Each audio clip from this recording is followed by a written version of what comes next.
Hey, what's up, everybody? Another great episode of Fourth Person Point of View, baby. Today, I got something I wanted to talk about. So, if you've been following the news, you are aware that Robert F. Kennedy Jr. was confirmed on a vote of 52 to 48 as the new United States Secretary of Health and Human Services. And if you've been following Robert F. Kennedy Jr. for a minute, you know that he is known to be an anti-vaccine conspiracy theorist. So he was asked several times about his views on vaccines, and he's saying, well, I am for certain vaccines and certain vaccines I'm not for. He said that he doesn't believe some vaccines are necessary, which raises a concern to me because if you've been following the news, you are aware that there were 48 cases of the measles in West Texas in Gaines County. Now, out of that 48 cases, the majority of those people were unvaccinated. Now, these people are between the ages of 5 and 17 years old. And since they did not have to get the vaccine, they did not. And as a result, we started with 2 outbreaks of measles. Now we're at 48.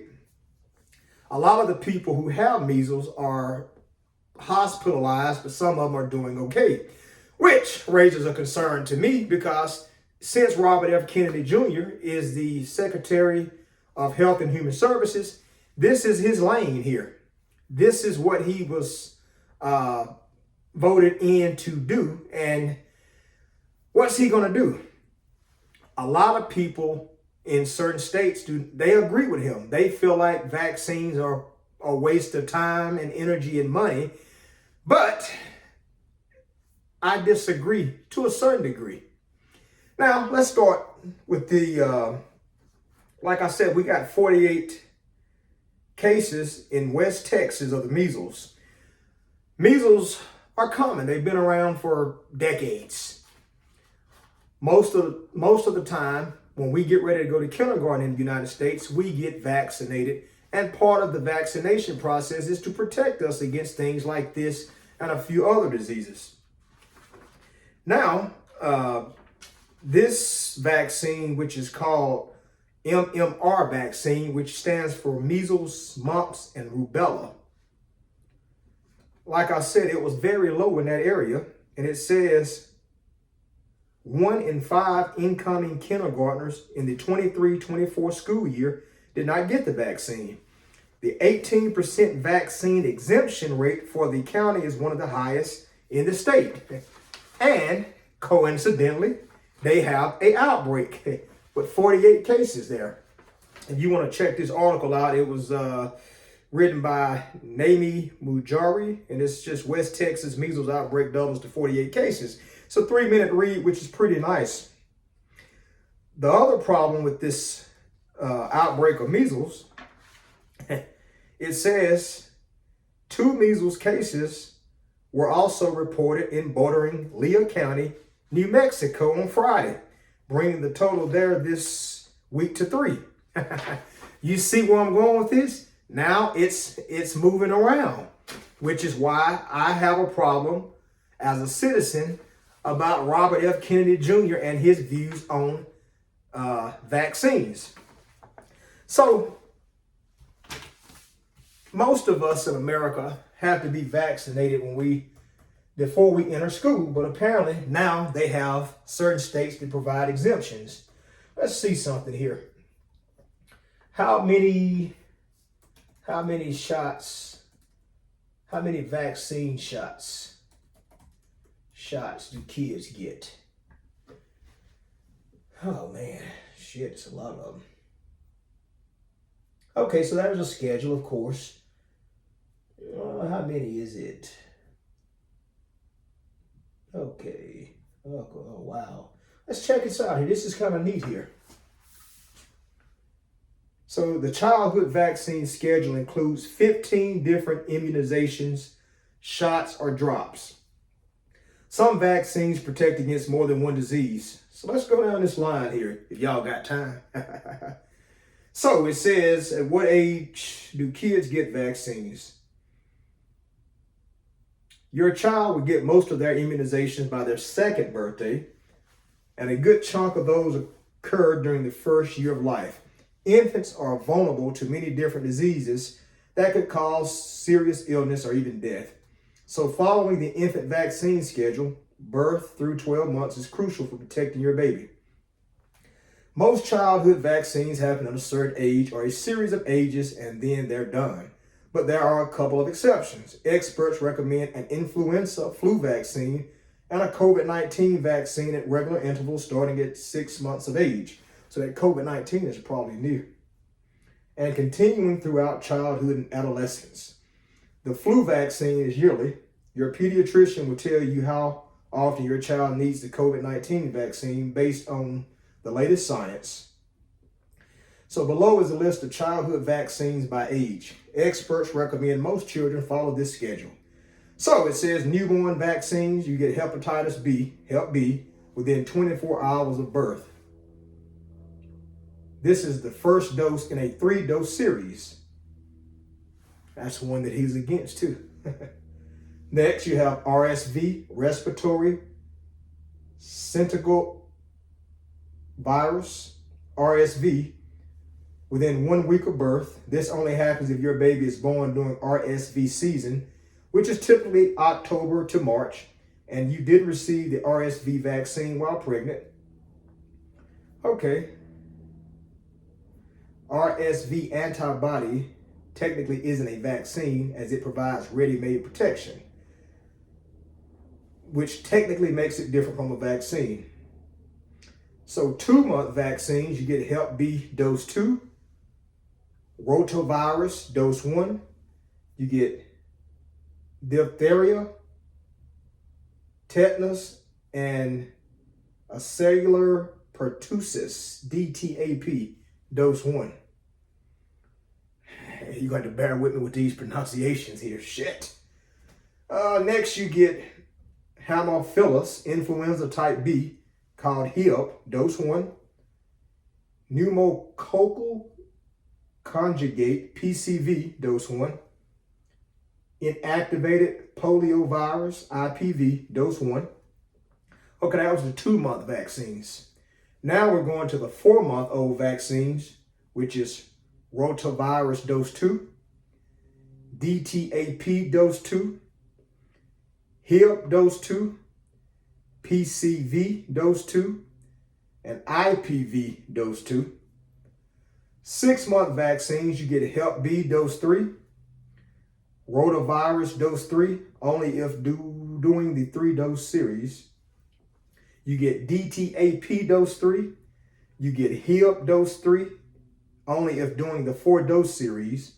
You get the PCV dose 3, the IPV dose 3, the flu vaccine, and COVID-19 vac. That's 6 months right there. Then you got the 12-month vaccines. You got measles, mumps, and rubella, which is what they're having in Texas that they didn't get. Well, everybody didn't get. So you got the measles, mumps, and rubella, MMR, dose 1. You get the hepatitis A, Hep A, dose 1. PCV, dose 4. That's the 12 months. Now you have the 15-month vaccines, which are the varicella, VAR, dose 1. You have the DTaP, dose 4. Then you got the HIP, which is HIB, the final dose. This would be dose 3 or 4, depending on the series. That's the 15-month vaccines. Now you have the 18-month vaccines. That's just hepatitis A, dose 2. Now, you have the vaccines for 4-year-olds. You got the DAP dose 5, the IPV dose 4, the MMR dose 2, the VAR dose 2.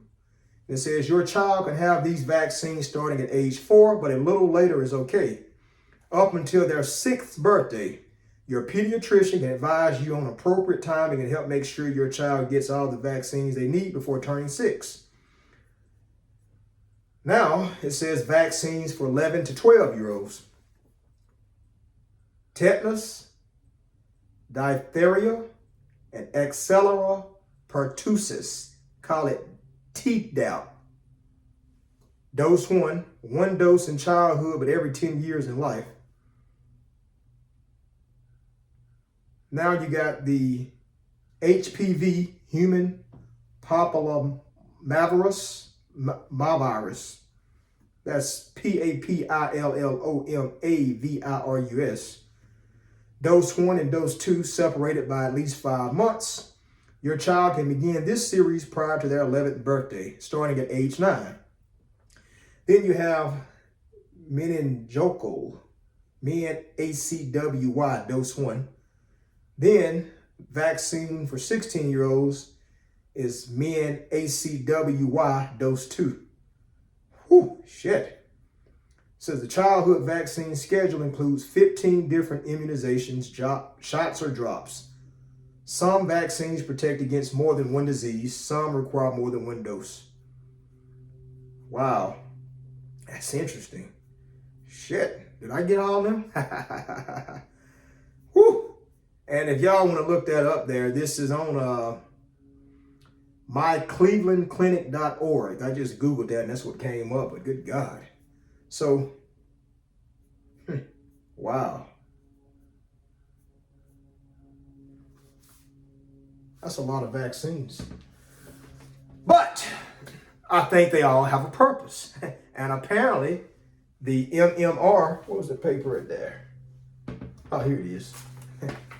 The West Texas measles outbreak that has resulted in 48 cases because the people didn't get the MMR, measles, mumps, and rubella vaccine. And you think now it's backfired.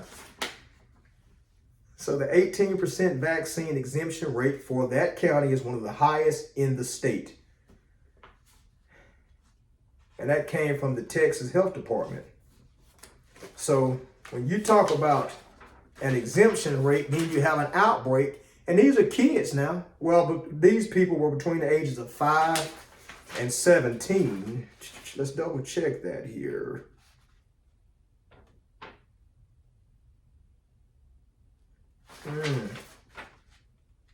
Yes.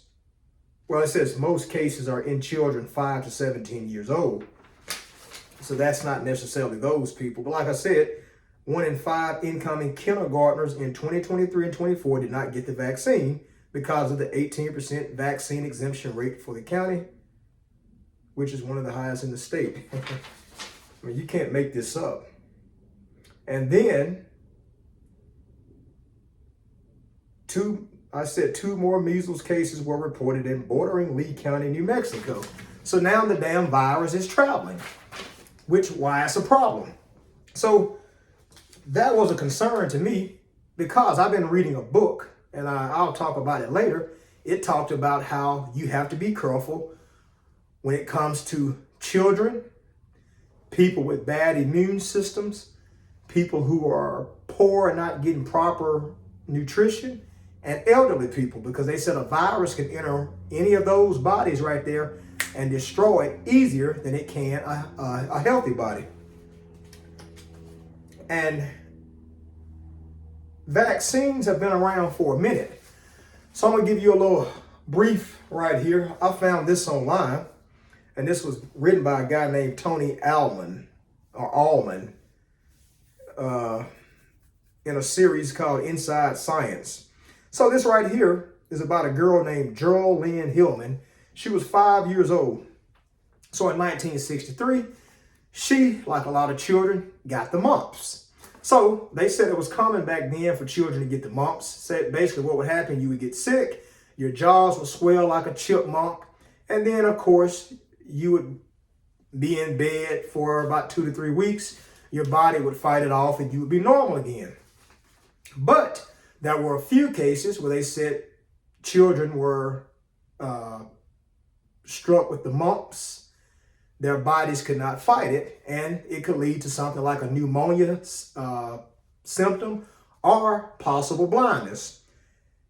Now, something else that stuck out to me is said it's in less than 1% of cases, but sometimes children became seriously ill as the mumps attacked their brains and spinal cords. And in about 25% of adult men, the testicles were attacked by the virus, which could cause sterility. And mumps infections in women could lead to miscarriage. So this is 1963. So what happened was Gerald Lynn's father, who was he was a biologist. So he grew up poor and he couldn't find the job he wanted to. Somebody suggested he go work somewhere else, but he didn't. So what happened was Maurice Hillman, he was a scientist and he took a swab and put it in the back of his daughter's throat, Gerald. So he put it in Gerald's throat and he captured some of the virus on a Q-tip, and he transferred it to a chicken. So he had it in a laboratory and he grew the virus or maintained it or whatever. And so he came up with a vaccine for the mumps virus, which scientists called him the father of vaccines today. And I thought that was neat. So in 1967, the vaccine that he created from his daughter's sickness was approved by the United States. So that's kind of one of the vaccines that we use to this day. It came from Maurice Hillman, which is neat. So you think about all these children during the 1960s and before who got the mumps, and then that small amount of children and adults who, either died or blind or had some type of problem with their testicles, or like they said with the women, they had miscarriages. So this vaccine right here was a good thing. Now, vaccines seem to, according to data, vaccines prevent between 4 to 5 million deaths each year, and they avert over 800 billion in healthcare costs. That's another thing that vaccines do. So when I hear people like RFK Jr. say they're not anti-vax, but you've been on record saying you are anti-vax, that's a problem, especially when you over the department and this is your area. Like, he will have a say-so. I don't know if Congress has to vote on certain stuff like that right there. So that might be all his lane. I'm not sure. But when you're anti-vax and then you got shit like this in West Texas with these 48 cases of measles, and the problem with this whole thing is you got certain states, and you can go online and pull this up. You have a lot of states that have an exemption. They don't have to get vaccines. The children don't. I don't know if it's always been like this either. Because during COVID, a lot of adults didn't want to get the damn vaccine, which I heard all these conspiracy theories, and some people talked about it being religious beliefs because somehow, some way, some of the COVID vaccines were created based off of embryo tissue from abortions. I don't know too much about that. I just kind of gave a few articles a cursory glance, and that's what I pulled from it. But some of the religious people said that's why they didn't want to partake in the COVID-19 vaccine. And I was like, wow, I had no idea. So, as you can see here with Maurice Hillman, vaccines are good. That's why he created it. He created it because he didn't want to see other people go through this. And we're living in modern times. We should have vaccines. There's no reason for us to lose 4 to 5 million people, especially children, when we are a modern society who can create vaccines. That's not good. And the way the vaccines work is kind of neat. You can read about this online if you choose to. But basically what the vaccine does, it introduces your body to certain viruses, and it tricks your body into to build antibodies. And so the next time your body is exposed to that virus, your body will recognize it and it will be prepared to fight it. It's like a cool process. Now, when the scientists are making these vaccines, based off the reading that I got from this, they have to be very careful because some of these viruses that they capture and they have them in controlled labs, they kind of weaken them on purpose so that when we do get vaccinated, the viruses are not strong enough to really make us sick. It's just enough to introduce our bodies to like stimulate the antibodies so they can be ready for whatever. That's kind of neat. Now, another reason this is something important, so important to me, is because did you know that viruses are a form of biological warfare? Yes. That's why when Trump's crazy ass was in the White House, he kept calling the virus the China virus. And if you remember, Senator Ron Paul from Kentucky, when Dr. Fauci went before Congress, and you can pull this up online, Ron Paul told him before he tries to play mad scientist again, let the damn American people know because he can wipe out the population, which is true. So if another country wanted to attack the United States and they felt like they didn't want to fight us militarily, they could use some type of biological warfare, kind of like the colonists did to the Native Americans. So anybody, you remember in school, you heard the story about how the Native Americans were introduced to smallpox. I think they put them in blankets or something. But what happened? The Native Americans' body were not used to that type of European virus. So fast forward to today, our bodies are not used to everything. And what's the problem? We have a lot of people immigrating to the United States. That's one of the main issues we have. We have 11 million undocumented illegal immigrants in this country, which raises a concern about our national security, because you got people coming from Europe, Africa, Asia, South America, all these other places, and they are illegal. So they are bringing in diseases, virus, and pathogens that we are not used to. So that's another reason we shouldn't have illegal immigration. You want everybody to come through a checkpoint so they can be properly checked and screened, make sure they don't have some type of virus. Because what I was reading said that the viruses are just like they have always been. We don't know this because we have vaccines. So these 48 cases of measles in West Texas are there just like always. The children ended up getting the virus because they were not vaccinated. So if you remove all the vaccines in the United States and we go back to prehistoric times, people will probably start dying again. But the reason it does not happen in modern times is because the majority of us have to be vaccinated. And what that produces is something called herd immunity.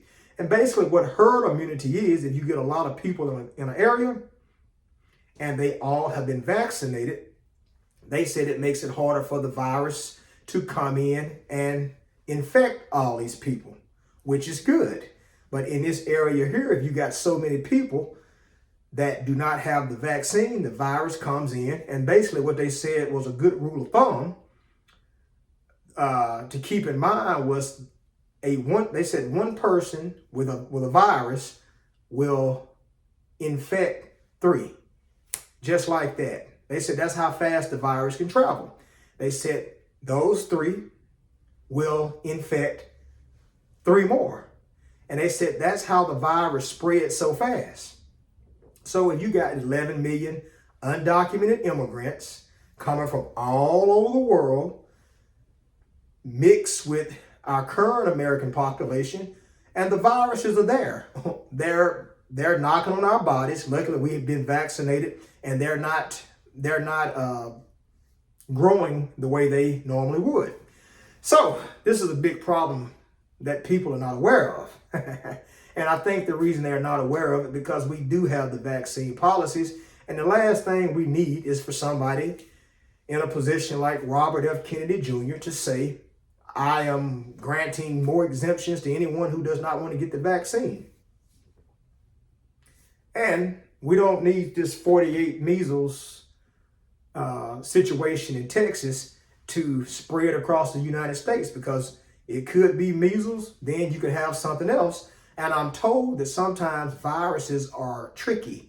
They said viruses can get together and mutate. I don't know how often. I'm also told that there are a lot of animal viruses that exist. And they said most animal viruses cannot transfer to a human. But they said there's that small 1% chance that some animal viruses can cross over and infect a human. And I think that's the problem we got right now if you're watching the news when people are talking about bird flu and swine flu. Those are animal viruses. If you recall back in history, you hear about the bubonic plague, you hear about cholera, you hear about yellow fever, all this right here. Those viruses they can be very deadly. I'm also told by people in the medical field that COVID-19 was a drop in the bucket. They said that was really nothing compared to what could happen. So the issue I have with this, I'm aware that one virus could hit the United States and wipe out the whole population. And we don't want that. No, we don't want that. I don't even think we want to see it. So when I heard about Robert F. Kennedy Jr. being confirmed on Thursday the 12th, I was wondering like, man, what is he going to do? What's his stance going to be? Because he's known to be like, an outside the box thinker. He looks at things different. And I think one of the viruses that he talked about with the vaccines was like Hep B or something. And he was saying that some of these things you don't really need. You have to double check. I mean, I can't remember exactly. I think it was Hep B, but he was saying some of these vaccines he don't think there's even a purpose for them. But I feel like based off scientific research and everything we have up until this point, I think there's a reason for it, whether we know it or not. So, I mean, I'm not a scientist, but I don't want to see an outbreak. I don't. So, I wanted to talk about this. That's all I have to say pretty much. But let me know what y'all think about this. This has been another great episode of Fourth Person Point of View, baby. I'm out.